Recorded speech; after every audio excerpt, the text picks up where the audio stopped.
Response video to Luddite Returns. I think I'll post this on Vlogger Dome as part of the Ephesus debate series, and it's probably going to be a long video. And I apologize for that, but it does go over the same ground. So let's just, we'll reveal the fact that there's no new arguments being presented here. It's the same arguments, and they're being mischaracterized constantly and over again, and infinitum. So anyway, let's go over it again. Play video, please. Recently, a gentleman uploaded a video in which he implores potential parents to consider if the act of bringing a child into being is an act of murder. Now, given the signification exemplified in the utilization of the word murder and the act of having a child quite manifestly not falling within its boundaries. Yeah, well, again, you say so. So that's just your opinion that no one can call anything that isn't a direct act of some sort of malicious taking of a life as not being murder. But so if somebody puts the knife on the counter and they know the psychopath is going to come to the house in the afternoon and they know it's going to kill their wife, that somehow they're not guilty of the crime. They have full knowledge of the crime, but they're not guilty of it because somehow, somebody else commits it? That's sort of bogus. The truth is that when you have a kid, you are going to impose death on it. That will be the outcome of its life. It will die. Alright, that's just the truth. It's going to go through all kinds of experiences, and all those experiences are at your hand. You are deciding you're going to make it happen. That's the truth of it. And so I don't think you should overly emotionally react to the word. It's just a truth that there's a kind of murder involved. It just is. Hey, Remy. I haven't seen him in a long time. I'll consider whether conceiving a child is murder. Okay, done. That didn't take long. Yeah. Well, whatever. Again, you don't want to acknowledge the fact that we have full knowledge of what happens. It's not a mystery anymore. Okay, we know how the game plays out. Nobody's going to be immortal. These are things that will happen. There will be the death, however it's going to take place, and whatever happens in that death. However, it is your creation. That's the consequence of procreation. Damn, you just don't want to accept any responsibility for that truth. This is yet another example of shoddy anti-natalist emotionalism. Yeah, well, whatever. Again, it's your overreaction to the word. Does the word bother you? I mean, it's a premeditated act of imposition. It just is. You're creating life. You don't want to take the word creation seriously. You're deciding that something is worth doing to somebody else. You're imposing it on them, saying, I'm pretty damn sure it's going to work out just fine for you. And you don't want to take responsibility for that. I mean, it's just bogus. So that makes you entitled to the title of murderer, because you do seem rather selfish and reckless. It's like you just don't give a fuck. You don't want to take responsibility for it. It's not a murder if you have a good reason to kill your wife. If you have a good reason to kill your children. Well, because I'm going to give them the wonderful experience of warm puppy.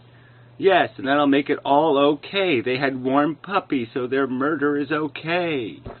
It's a mercy killing. I'm mercifully killing them so they can do warm puppy. Nothing more than disgusting rhetoric. You're disgusting. Suffering has no value. Yeah, this is the great part, right? Here we go again. Nietzsche bullshit, right? Some psychotic lunatic, and somehow everybody's going to read from the book of Nietzsche just like it was a Bible. I mean, it's just so incredible.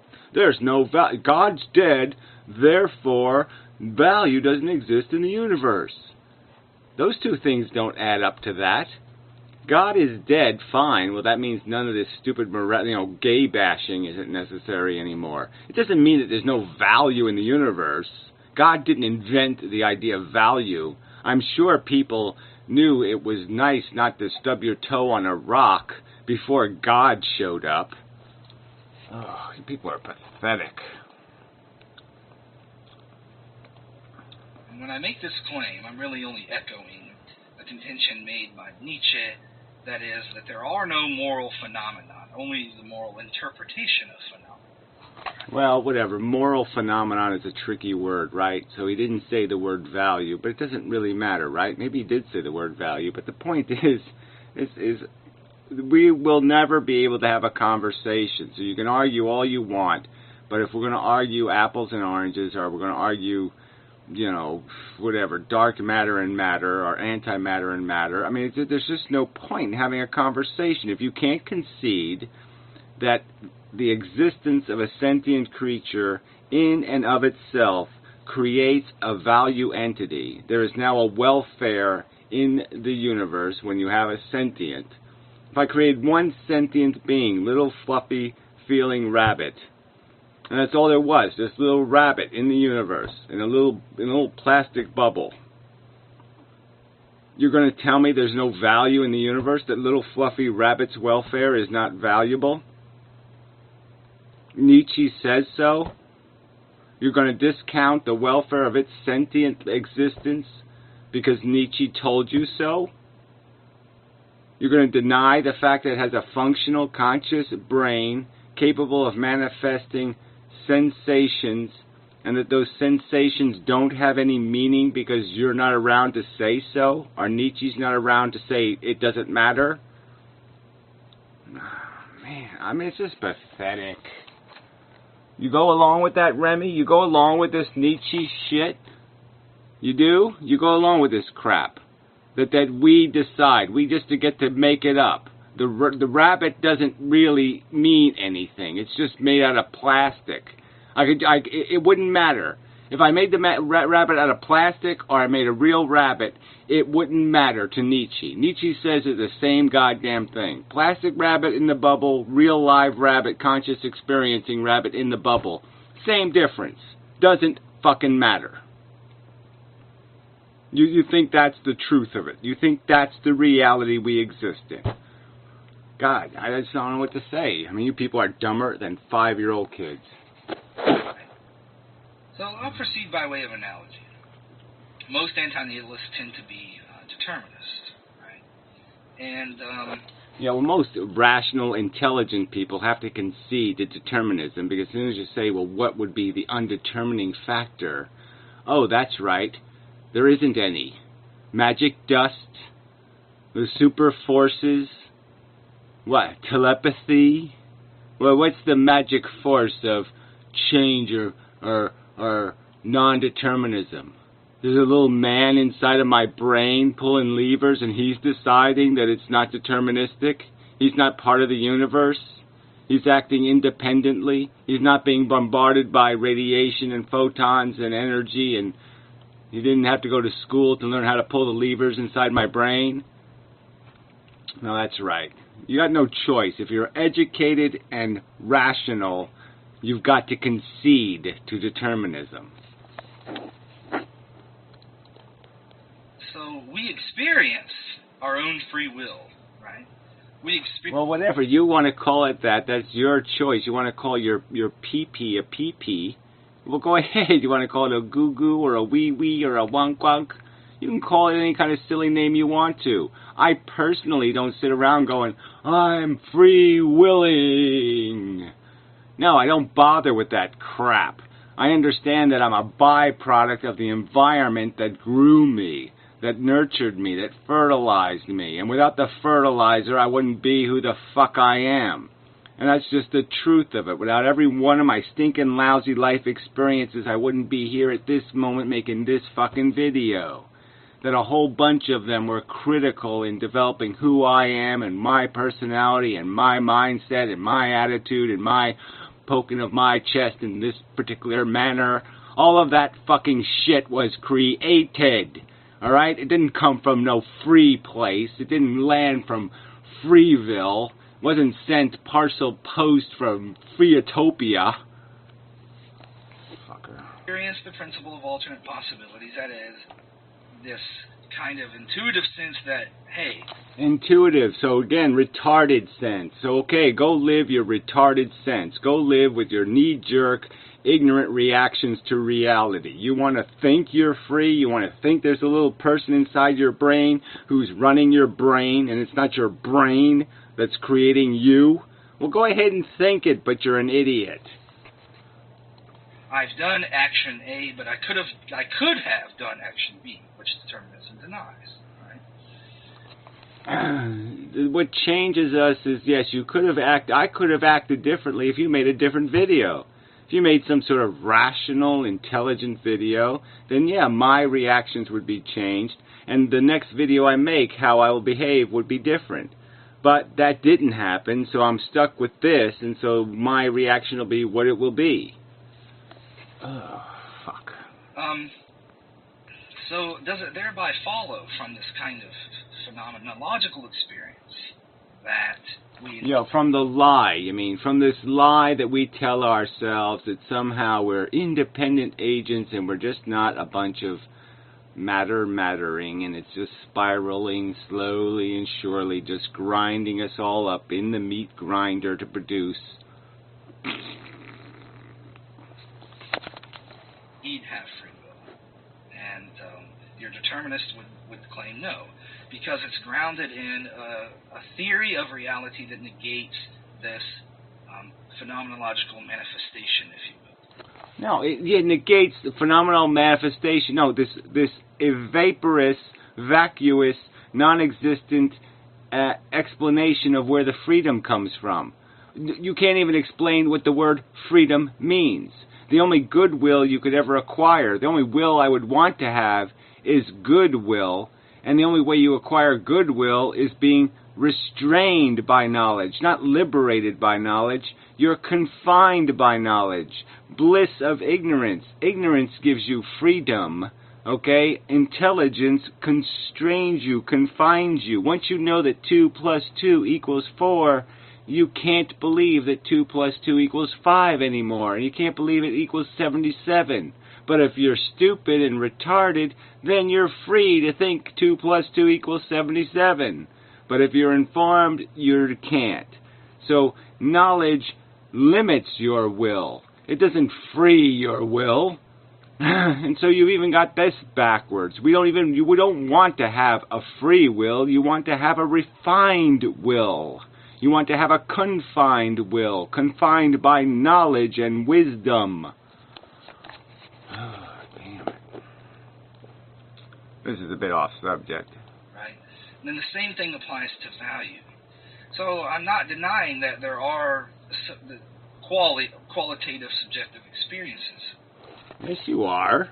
You're denying that they don't have any qualitativeness that extends beyond your ability to voice your opinion and say, I negate them. Yeah, you're saying that you have the power to negate their existence with your opinion. I say you have no such power. But to attribute value as a kind of superimposition on... An intrinsic faculty of consciousness. That's right. Consciousness automatically creates value because it can be harmed. It can experience the thing we would call negative, harm, nasty, unpleasant, repulsive, bad. It can experience badness. On a reality that isn't there. Right? That is... value as a transperspectable property. Yeah, transperspectable. Yeah, intrinsic, that's right. Value is an intrinsic property of sentience. If you're conscious and you can feel a good or bad sensation, a relative one, it doesn't matter, it doesn't have to be really good, it just has to be less bad. If you're capable of feeling worse than you feel now, then you are generating value. So value is only, suffering is only valuable insofar as it is valued by an evaluator. Right? Well, bullshit. No, it's experienced by an experiencer, And then valuators can either acknowledge the experience or be assholes and say it doesn't exist. Like Nietzsche, retard. So, proceeding thusly, this means that there is no objective ought that the anti-natalist can appeal to. Well, we're not appealing to an objective ought. Okay, we're making a rational argument, and we're saying here's the trial of life on Earth. Okay, let's conduct the trial. Here's the evidence against, and your evidence for is nonsense, and yet sort of a closed case, you lose, period. So in that sense, it's an objective statement of all the evidence points to one reasonable conclusion. There is no value in objective reality, if you will, that the anti-natalist can appeal to, as this is negated by, similarly to how free will is negated by a particular theory of reality. Yeah, whatever. So he's just basically said it doesn't matter. So we put the little bunny rabbit in the little plastic bubble in the universe, and he's basically saying it doesn't matter whether we drive nails in its eyes. If we poke its eyes repeatedly with nails, it doesn't matter. We can't make a statement about that fact, a moral, ethical, value statement about whether it'd be a good idea or a bad idea to shove nails in the little bunny rabbit's eyes. By a particular physicalist theory of reality, right? So value is kind of like numbers. Numbers do not exist in some abstract realm, right? Well, you say so. Again, I totally disagree, okay? We discovered mathematics. We discovered it. We didn't invent it. We discover the relationships between things, diameters and circumferences. Every formula is a definition of a relationship.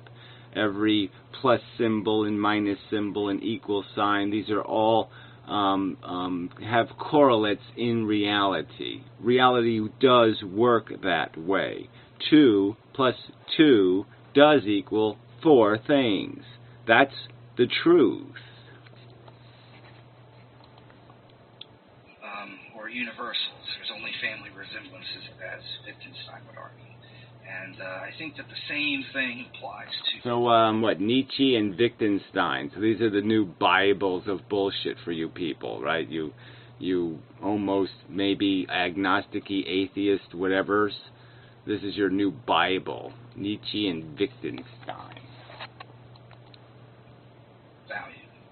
Now, it's often claimed by the anti-natalist that life is futile. Now, as with the statement... Yeah, well, that's one of the claims. We make lots of claims, and you just evade all of them and pretend that you've somehow argued them, and you haven't touched them with anything. And I'll demonstrate that if I can find the page. Here it is. Alright, so this is the notes I had from the last video. Really just simple. So, I mean, the argument from impositions right there. The argument from futility, exit strategy. So, yeah, it's there. Okay? You're not going to win this game, and it's just redundant, and the only reason why that you're playing it is because of a notion in your head, and that's it. There's no rational reason. There's no reason written out there in reality saying, play, play, play. No, it's just in your head. That part's where you made it up. Sure is broken, which, as has been revealed, is only made within the context or boundaries of a value. And well, yeah, I mean, it's a simple concept, right? Broken just refers to if it's insufficiently efficient. If something doesn't work well enough, you call it broken. If your car gets really, really bad gas mileage, you say it's broken. If it's consuming too much and producing too little miles per gallon, then you don't turn the key, you don't run it, you don't say it works, you say it's broken. Not that complicated. Thereby says more about the evaluator than it does anything about nature. Yeah, whatever that little snarkyism is, another useless, pointless, idiotic, nothing commentary. So again, you have to keep defending nature. So attack people who are what? Being critical, who are asking the question, well, how do we justify it? Where does nature get its authority from? Where's its automatic authority? Where's its degree? Where's the statement of nature's qualifications? That also died with God. The universe's qualifications died with God, okay? All the degrees, all of the high standards, all of the let's believe it no matter what it says, yeah, all of that died when God died. And now you have to ask these legitimate questions. Oh, well, if God isn't our creator and there is no qualified creator, is the creator qualified? And we know what the creator is now. Natural selection, not a brilliant force. Similarly with life is futile, it says less about life and more about an individual's subjective response to life. Yeah, whatever. Evade it again. So another, just keep bending the conversation to the personalities and just keep ignoring the subject. And the subject is, where is the statement of life's importance? We have no concern because the Martians don't exist. If I give you a simple thought experiment, you cheat, you won't do it, but, a simple one, okay? To have Martians who would be really weird looking, okay, really strange tentacle monsters or something, but they'd be just as sentient as us and just as intelligent as us. And I could put 6 million of them on Mars tomorrow. 6 billion of them, whatever. Just put them on Mars tomorrow, and they're generally speaking going to be more happy than we are. Less Prozac, less divorce, less all of everything that we have. So they're going to be better than we are right now. How many kids can I give cancer to justify creating those 6 billion? How many would you say is a fair deal? All right, you tell me. You tell me exactly how many kids you would torture on a gurney for, let's say, 3 years of just torture. How many? How many can I torture on a gurney for 3 years? All right, and you'd say it'd be worth it because we got those cool Martians in the deal. Right there, it shows you the futility. It shows you that we aren't in this game for any good reason. You're in it because you're addicted to it. Period. Well, let the addiction die with yourself. Don't impose it on somebody else. That's futile. To give somebody else your disease is stupid.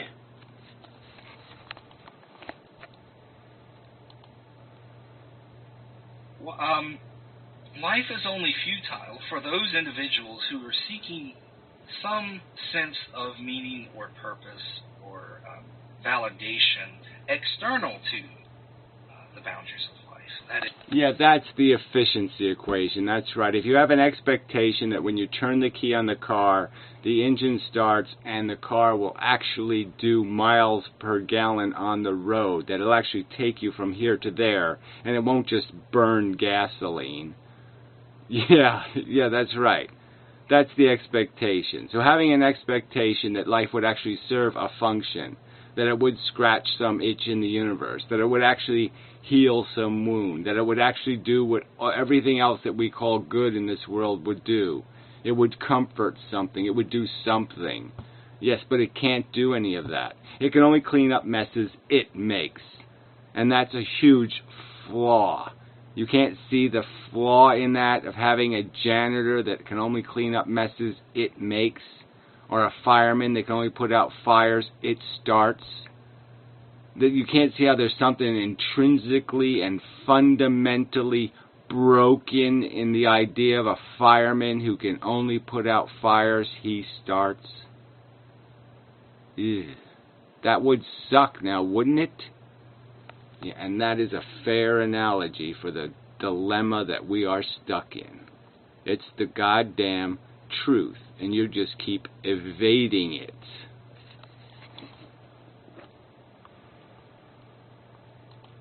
As Nietzsche would say, for those still living in the shadows of a dead God. Yeah, right, and I'll say to you, for you idiots, you people who think you're intellectual, you use this huge vocabulary and you aren't even smart enough to realize that when God dies, it means we are God.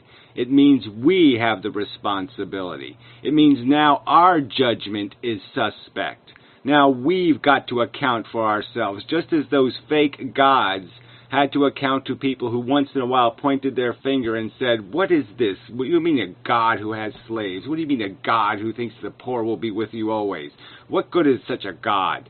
You wouldn't critique those people as being imbeciles or assholes or morons. No, you'd say those people were being rationally skeptical. Well, I'm being rationally skeptical of your new God, a DNA molecule. Explain to me what college it went to. Explain to me where it learned social dynamics and ethics and the whole dynamics of responsibility for the welfare of the things you're implicating. Where did it go? Where did it take civics courses? Where did it learn about the word fairness and justice? Explain that to me, where it got qualified, okay, to give you the gun that you're going to shoot the future with. Now, Mintan claims that in life there's only varying degrees of badness. And more than anything else, I think that this states something about Mintan. Right, again, so talk about me instead of talking about the simple argument. The simple argument is that, yes, like electricity, okay, it's moving from a positive state to a negative state, that the negative state is the only state. Like gravity, it's this one-way directional thing, okay, and that there's the same dilemma for the universe. The universe can't create a positive. It can't do it. In the vacuum of the universe, if you tried to create a positive, you could not frickin' do it. You can only do it by first creating something that needs. Something has got to be put in a negative state first, so you can eradicate, you can save it, you can rescue it from its deprivation, you can rescue it from its negative condition and rise it back out of the hole you put it in. That's the argument. You're not making a counter-argument to the simple argument that that's the only thing universes can do. You can only put things in danger, in the quicksand, in the negative state, so you can eradicate them and cause the function of joy and comfort and happiness. It will only exist if you first create something capable of knowing what it is to be less than that. It first has to have knowledge of the negative to have any hope of seeing purpose in the positive. The positive is always looking out of the hole, not going somewhere truly positive. Deal with that argument, you petty creep. That's about life. And I emphasize the pluralization here, insofar as he's dealing with qualitative states. His contention is expressly false, in that it does not speak to my experience. Well, okay, so it's false to your experience. I mean, that's just brilliant. Fine. All right, so that's your counter-argument. You're not going to explain how your experience is consistent with, or you're not even going to explain the dynamics of your experience. Like that somehow your joy doesn't come because you are relieved of tensions and burdens and negative conditions. That you do have something called pure joys where, no, it's not because you're relaxed, it's not because you've been deburdened, that somehow you're something else. Well, it doesn't matter. I mean, it's, you know, this is one of those arguments about human psychology. And, yeah, my personal experience just screams the truth. And you know, and the truth is that I'm a burden chaser. That no matter how many, I can just keep taking things off the negative, just extracting things. You know, it's like we can see it, and this is the evidence. I mean, you can see it in all this other human psychology. Somebody wins the lottery, they're happy for one day, and then they start feeling the burdens now of all the other stuff that now is on their list. All the stuff that they couldn't put on their list before is now on their list. And so now they have all this new set of standards and burdens. All of a sudden, you know, a lot of things aren't good enough. Where they were good enough the day before they won,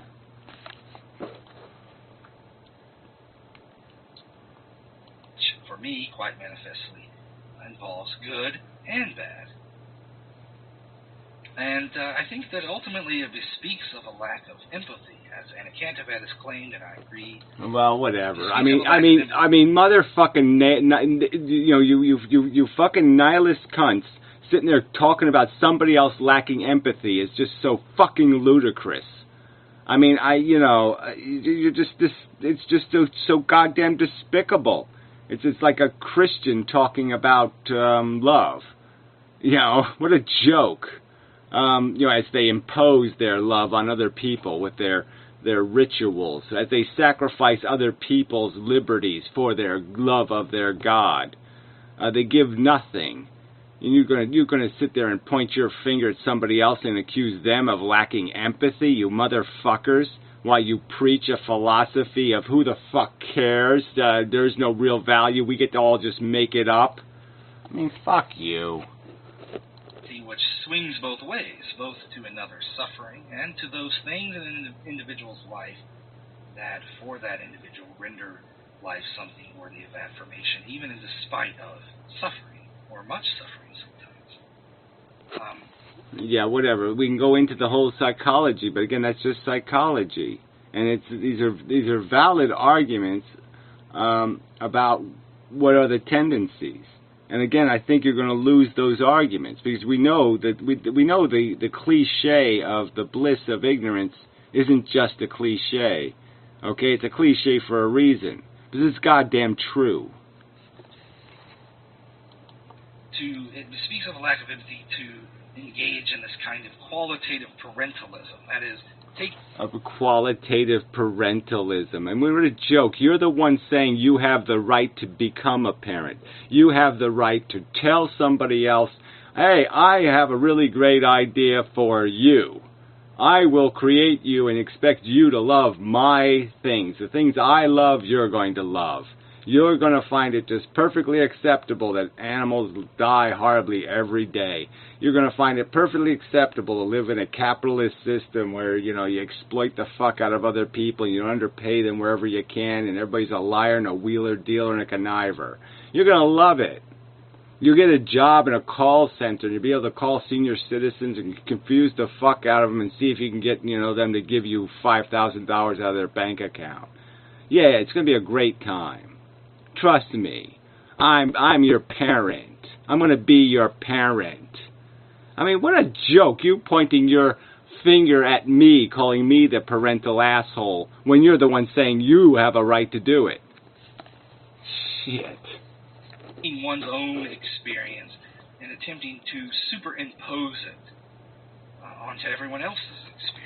Whatever, it's not. It's a statement of description of the reality. Yeah, and I'm subject to the same description of the reality.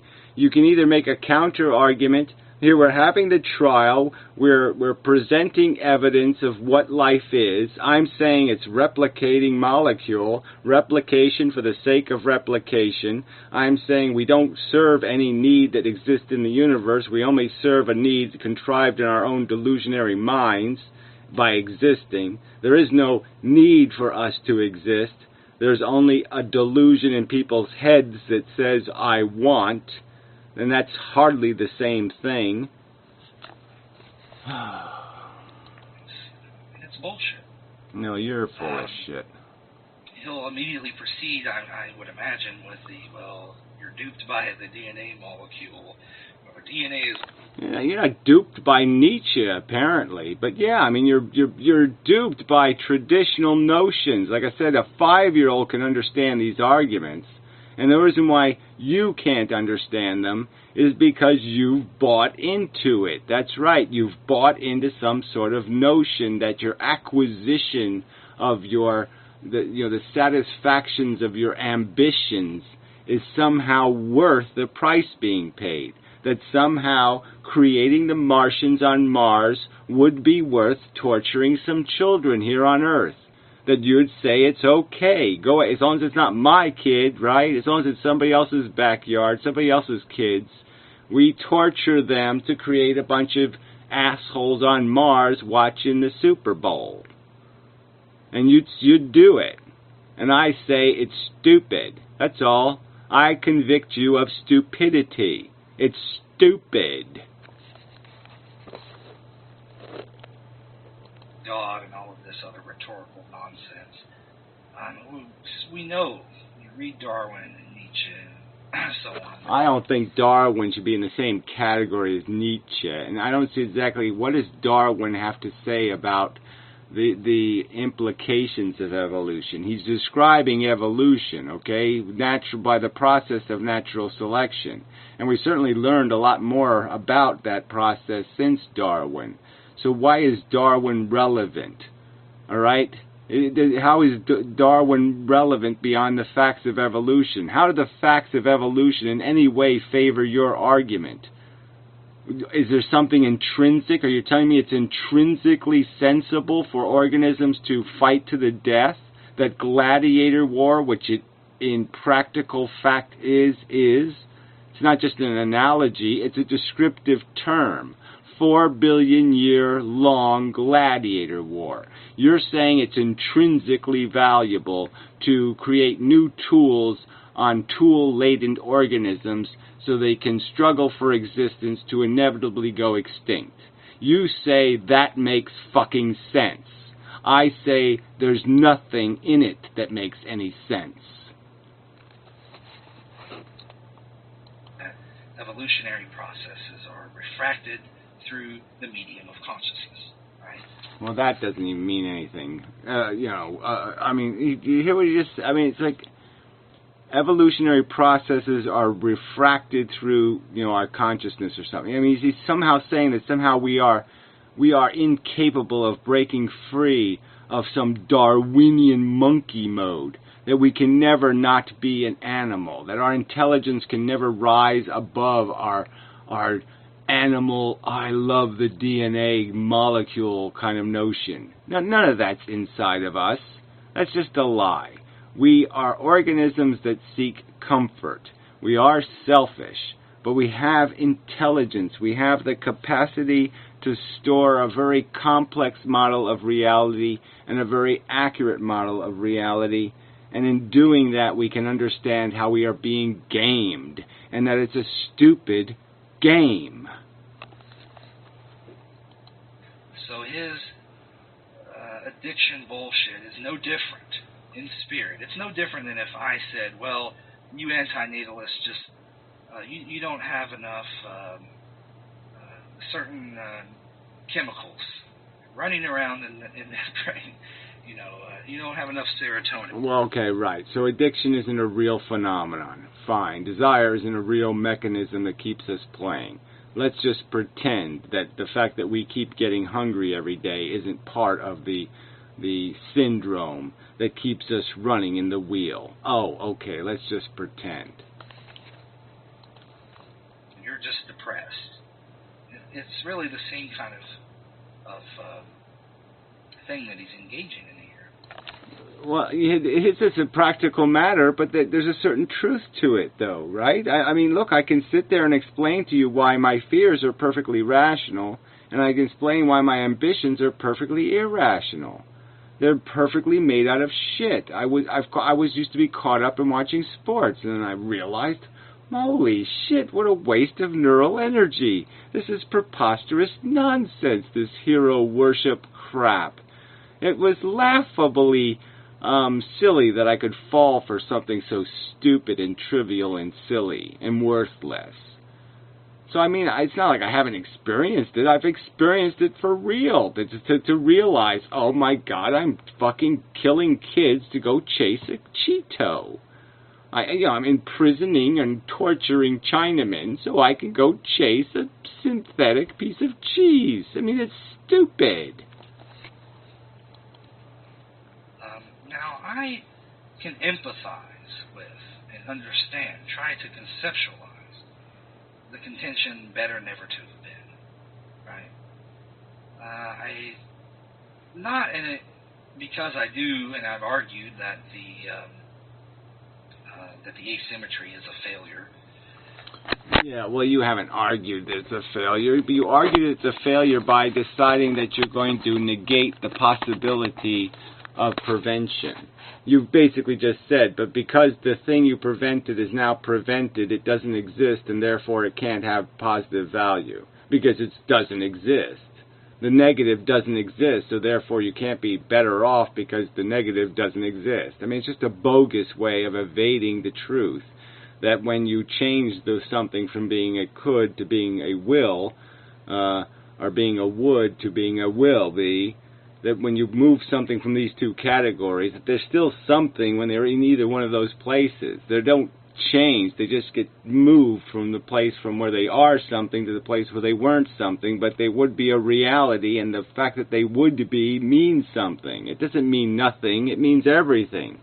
Prevention is hugely valuable. If I prevent a nuclear power plant from exploding, it's a truth that I did a good thing. It's powerfully good.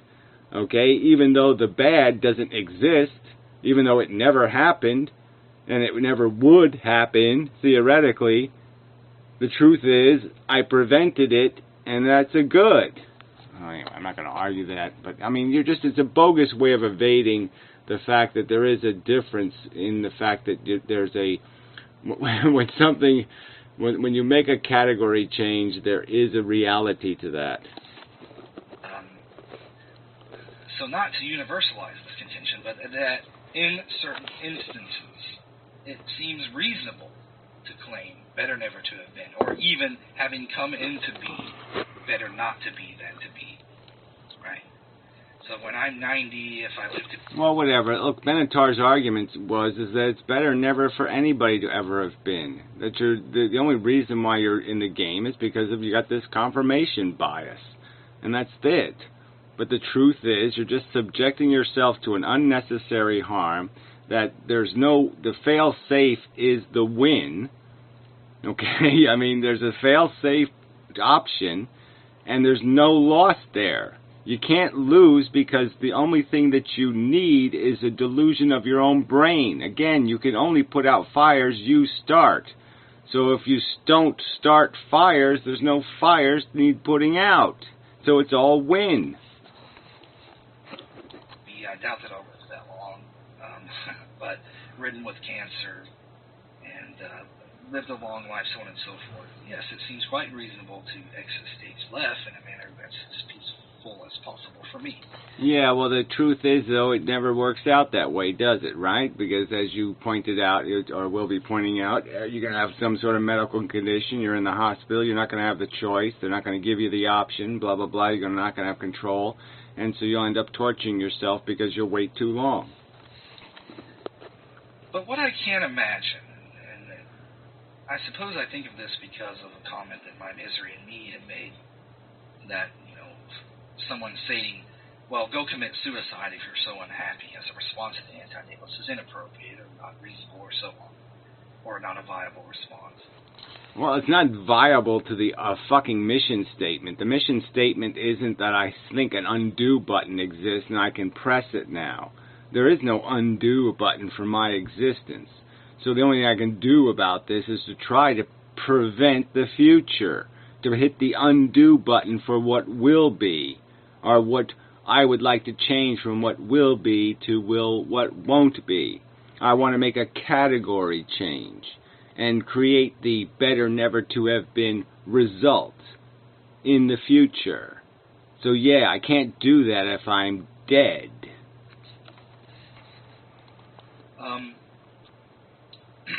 But for the anti-natalist who claims that, or who, in their experience, they were wrongly imposed upon by being brought into existence, right? To demand that because I got a bad shake, so to speak.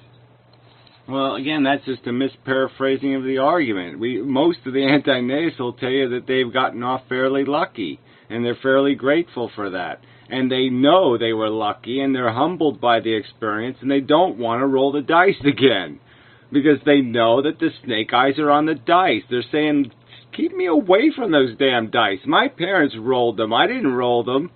Yeah, I don't want to see those dice. I don't want to hear those dice. I don't want to know those dice are ever going to tumble down that hill again and come up me, and this time snake eyes. Duh. So again, don't misparaphrase the argument. I will say that my life, I wouldn't live it again. I mean, yeah, that's the truth. But it's not because my life was so horrible. That's not why I don't want to live again. I would rather live my life again than be put at jeopardy of living somebody else's life ever. That the stars stop in their course, or to demand the penalization of those persons responsible for my coming into being, or the eradication of the biosphere, and so on. In light of... Well, look, the argument is that the life machine, that the grinder that is the life DNA replicating machine is a broken machine. Stick to that argument. So yeah, of course, the biosphere, blah, blah, blah, yeah. The whole basic mechanism. It's a replicating molecule. It's carnage wars. It kills. There's many more losers for every superficially, for a short period of time, winner. Every one of them has its dead day. It's time to die, and it's usually die badly. Oh, fuck. My own plight would express the height of selfishness. Any selfishness embodied in the parent who... Oh, well, whatever. I mean, this height of selfishness in the... How can you accuse people complaining that they'd rather not have been? That's not a legitimate complaint, but it's okay for you to sit there and impose on somebody else, to tell them. That's not the height of arrogance for you to tell somebody else, I'm sure it's going to work out okay. I'm just going to roll these dice for you. I mean, you're fucking drawing straws for somebody else's welfare and destiny, and you have the fucking obnoxiousness to call somebody else arrogant? You fucking arrogant pig. Bring an entity into the world is multiplied times a million in that individual. Would the wildebeest caught in the jaws of the lion desire, having been caught in the jaws of the lion, the death of all of his brother and sister wildebeests and all of the biosphere? Well, look, jerk, I'm sorry, but this is just stupid. You already conceded that to preserve your own daughter from harm, you would blow up the world. You said that in a video. So why are you doing that? I mean, you're fucking showing your own hypocrisy. Ugh, disgusting. And the lions and so on, because he is so caught in the jaws. Now again, so I can imagine the wildebeest saying, "Put me out of my misery," or "Damn, I wish I never would have been born." But to proceed from... Yeah, to proceed to the thought that, damn, I wish I could do something to prevent this from happening for the 9 gazillionth, 778 bazillion, 490, time. How many fucking times has that been played out in history, and wouldn't one of those wildebeests, if they had a little bit of intelligence and they contemplated the idea that, man, it'd be really cool if I could stop this from happening again?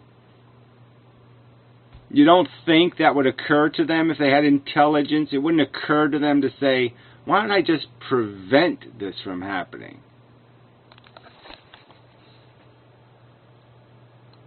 From the state that it finds itself in, to, well, everyone else has to join me in nothingness. That's one selfish fucking wildebeest. Right, nothingness. What a horror. Oh my God, the horror. We went to the nothing. Oh no. Does nothing have nails going up your ass or something? What is the bad about nothing? Okay, what again is it? Tell me again, what's the horror of the nothing? That's right, but you have to make the nothing something, right? You have to turn the nothing into something. It's some kind of hell being in nothing, right? No, it isn't. That's right. Yeah, that's right. You don't need anything. You don't want anything. You don't need anything. That's not a bad place to be.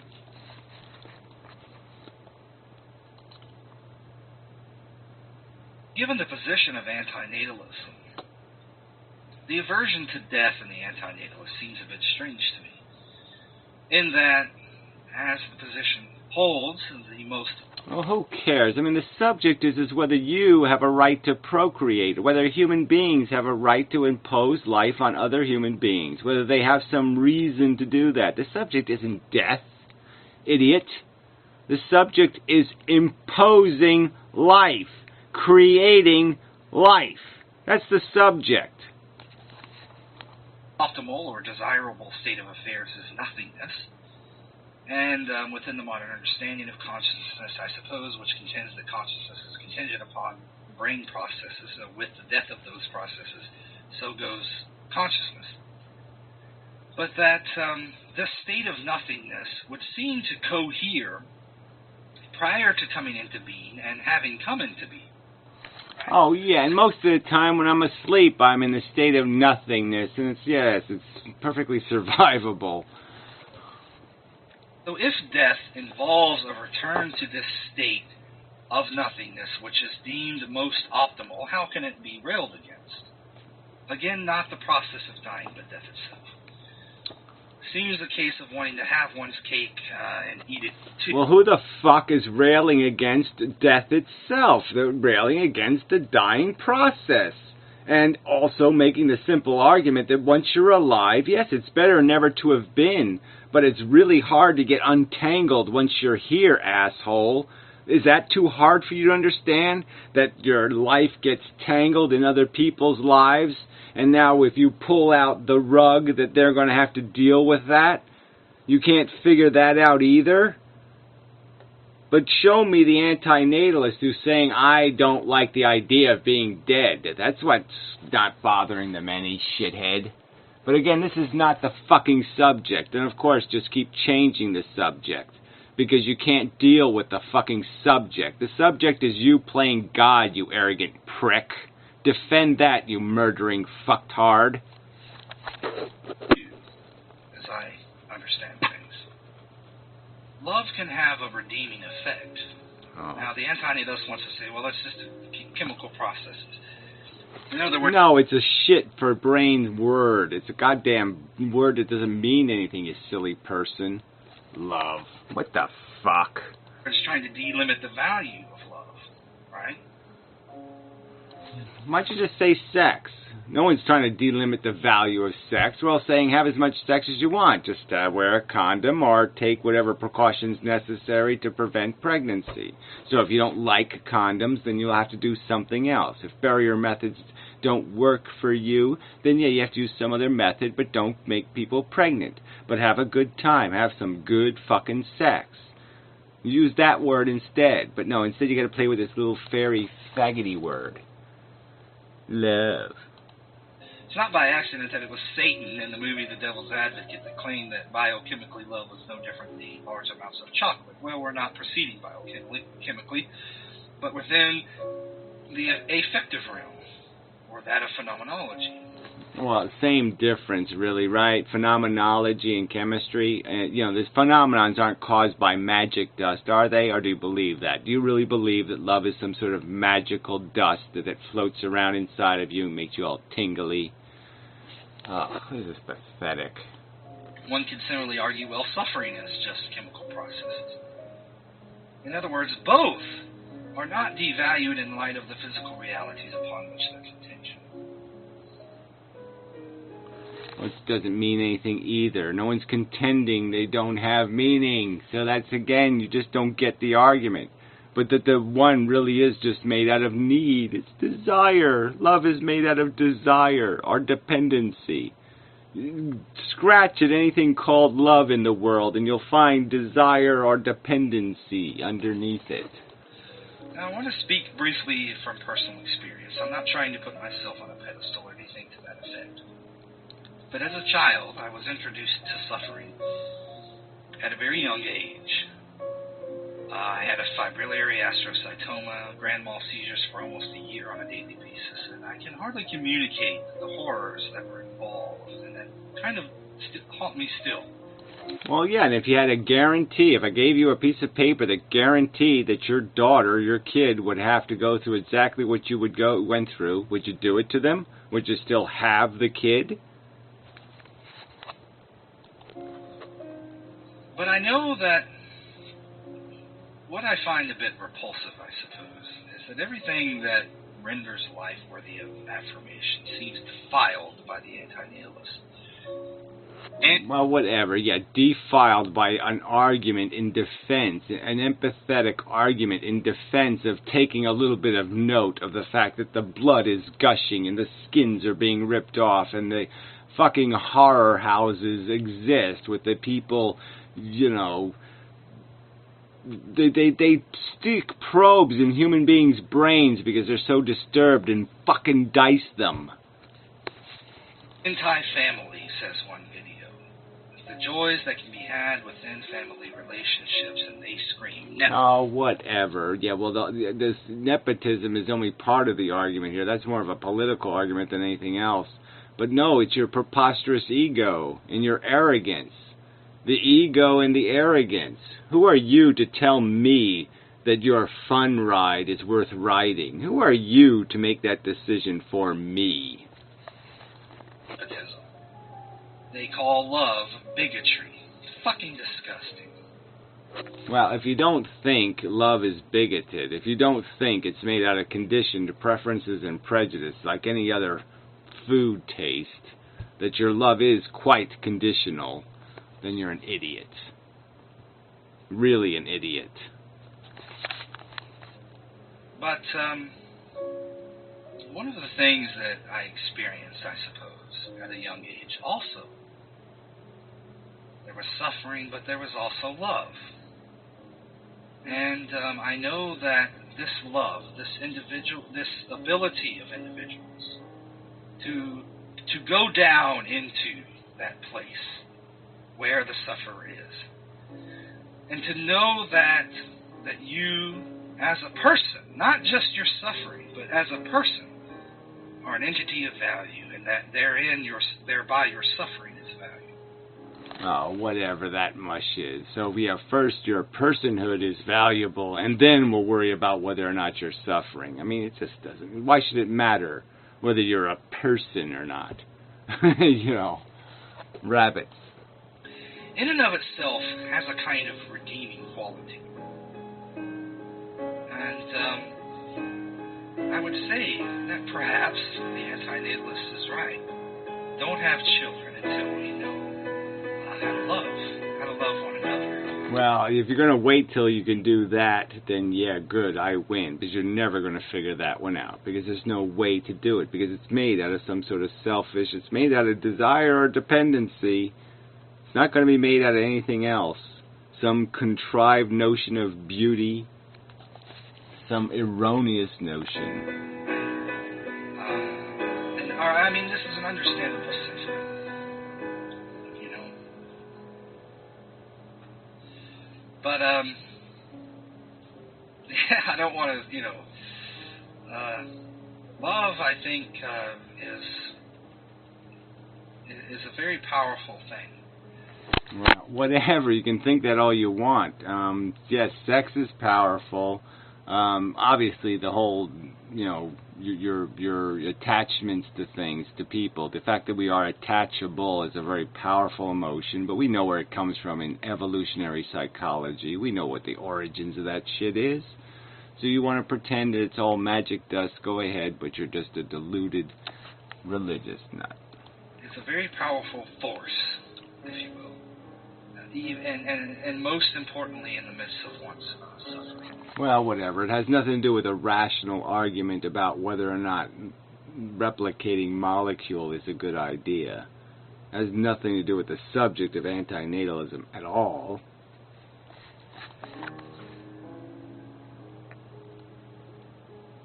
Yeah, great. Way to end. Off subject. Brilliant. So anyway, an hour. Shit, sorry about that. But, you know, it's worth getting it done. Probably the last time here, too. You know, whatever. I mean, we've already gone over these arguments. The arguments have been made. They just keep evading them. So, yeah, what's the point? You know, they keep pretending they're, no, I'm not choosing for somebody else. I'm not taking a risk for somebody else. I'm not. Yeah, of course you are. And they just don't have they just can't man up and say, I'm confident enough Okay, I'm sure I'm right, that it's the right thing to do. Because they know that would be a lie. Because all they are selfish pricks. Vain, egotistical, selfish assholes. And they just don't want to admit that that's the only reason why they're doing it. It's not rational. It's not a good idea. They're doing it because they want something out of it. Period.